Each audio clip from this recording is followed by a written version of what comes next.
We want to fight corruption, but we don't. Elsewhere, this is called the NIMBY principle, right? Not in my backyard. So you want something done about a problem. But the moment it gets close to your backyard, you protest. So you don't want it done to you or to anybody closely related to you, but you want it done to the other side, to your rivals. And that is how we have come to see corruption. So when the Office of Special Prosecutor was set up, I think some of the initial resistance was, the expectation was that, it's going to be used against whoever then was in the opposition.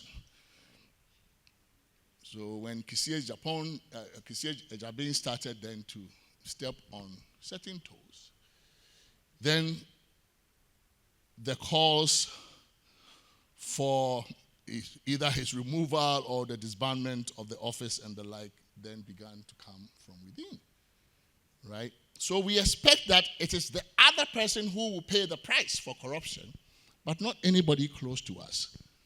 That is indeed a big challenge. If you are confronted within a political culture with this sentiment, then how do you fight corruption? I'm happy that he mentioned among the areas he thinks we should look at political party financing and campaign financing. And in fact, in the work that previous work we have done at CDD, this is stuff that even the political class, there is a great deal of demand from within the political class for something to be done about this, about the cost of politics. And in one of the sessions, working sessions that we had with politicians at CDD, we had a working group on campaign finance. A very interesting point was made that we should find a way to make, for example, vote buying not just a high-risk proposition for the buyer, but also for the seller of the vote, right? Because we tend to think of it as something that the politicians do. It's like a one-way traffic.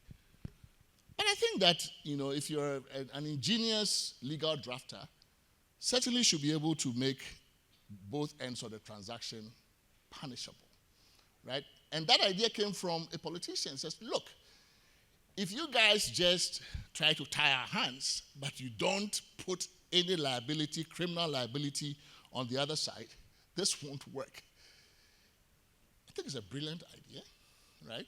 To the extent that Kissi Agyebeng is calling for an enactment of a new Corrupt Practices Act. And in fact, it is long overdue. There is no way you can be fighting corruption in 2025 with an act that was passed in 1960.